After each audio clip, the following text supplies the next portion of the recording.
minutes, on va évoquer la situation de la capitale libanaise sur le plan humanitaire. Beyrouth est au-delà de la capitale, le Liban, qui continue de compter ses morts et ses blessés après ces frappes de mercredi. Quelle prise en charge en termes hospitaliers, en termes humanitaires? Nous recevons notre invité de ce vendredi matin.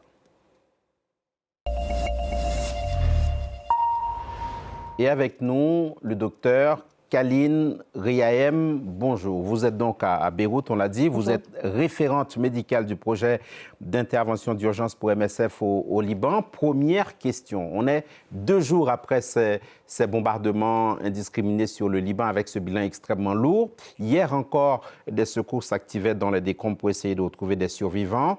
Où en sont ces opérations de secours ce vendredi?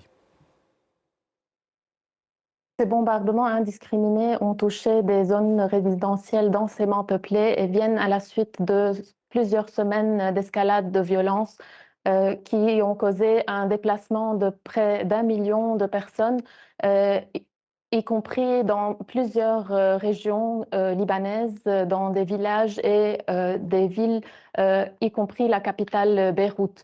Dans l'après-midi du mercredi, ces bombardements massifs qui ont touché plusieurs zones ont causé un influx de blessés dans plusieurs hôpitaux qui se sont mobilisés. Les équipes médicales se sont mobilisées afin de répondre à cet afflux de blessés. Et selon les autorités locales, plus de 303 personnes ont été blessées et plus de 1150 personnes ont été, plus de 303 personnes ont été tuées malheureusement et plus de 1150 personnes ont été blessées durant les dernières 48 heures. Et ceci a causé évidemment une pression au niveau des hôpitaux de la capitale ainsi que des hôpitaux dans les différentes régions touchées, et justement, ainsi qu'une mobilisation massive. Docteur Riahem, comment ces blessés sont-ils pris en charge? Selon l'Organisation mondiale de la santé, certains hôpitaux pourraient manquer de kits médicaux de traumatologie essentiels, on pourrait manquer de bandages, d'anesthésie, d'antibiotiques. Comment est-ce qu'ils sont pris en charge? Cet afflux de blessés et cette escalade de violence vient à la suite de plusieurs semaines, mais aussi de plusieurs mois de violence que le Liban a subi. Et suite aux derniers bombardements et aux ordres d'évacuation massive, le système de santé est certainement éprouvé pour essayer de répondre à ses besoins. Médecins sans frontières a densifier ou intensifier son intervention d'urgence en procurant un support au niveau des hôpitaux, que ce soit dans l'après-midi du mercredi au niveau de l'hôpital gouvernemental de Beyrouth, l'hôpital Rafiq Hariri, l'hôpital universitaire, par la présence d'une équipe médicale au sein du service des urgences afin de soutenir les équipes de soins pour répondre à l'afflux de blessés, mais aussi en procurant dans différents hôpitaux une aide via des donations de fournitures médicales, de kits pour soutenir le personnel médical sur place. Sans faire de voyeurisme, sans entrer dans des détails liés au pathos, si l'on peut dire, docteur Riahem, mais on parle quand même de choses concrètes. Quelles sont les blessures les plus courantes auxquelles vous avez pu être confronté ces dernières 48 heures? Nous avons vu au niveau des services d'urgence de l'hôpital Rafiq Hariri des blessures par éclat d'obus, des saignements, des hémorragies, donc des cas de saignements aigus intenses. Nous avons vu également des cas d'amputation ou de blessures sévères des membres. Des patients, y compris des enfants, des femmes, se présentaient aux urgences. Et malheureusement, le nombre de décès était élevé suite à ces bombardements sans discrimination sur des zones densément peuplées et également un grand nombre de décès qui restent non identifiés jusqu'à l'après-midi d'hier. Qu'en est-il des ressources humaines? On a compris que les hôpitaux sont débordés. On a entendu tout à l'heure un médecin dire que les soignants étaient psychologiquement à bout. Qu'en est-il justement de ces ressources humaines? Est-ce qu'elles sont suffisantes? Est-ce que vous avez suffisamment de médecins, d'ambulanciers, d'infirmiers et autres personnels de santé? Dans quel état sont-ils? Le système de santé s'est mobilisé avec une solidarité impressionnante et très respectée afin de répondre aux besoins qui ont cru d'une façon très aiguë et intense dans les dernières 48 heures.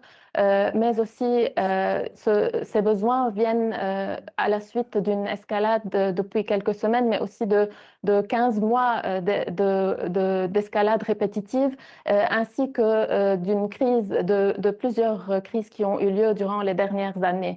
Afin de soutenir le système de santé et le personnel médical, Médecins sans frontières a déployé ses équipes depuis le début de la dernière escalade via des unités médicales mobiles, donc 20 unités médicales mobiles sur la totalité du territoire libanais qui répondent aux besoins, que ce soit en termes de soins de santé primaire, y compris le support pour les consultations en maladies aiguës, chroniques, aux soins de santé sexuelle reproductive, ainsi que la santé mentale, qui est également l'un des besoins très importants en ces circonstances. Docteur Khaline Riahem, Israël a lancé un ordre d'évacuation dans le sud de Beyrouth où se trouvent 2 hôpitaux de référence. Vous avez parlé tout à l'heure de l'hôpital Rafik Hariri, il y a aussi l'hôpital Al-Zahra. L'OMS a demandé l'annulation de cet ordre d'évacuation parce que notamment, il y a des patients qui ne peuvent pas être évacués. Est-ce que vous vous associez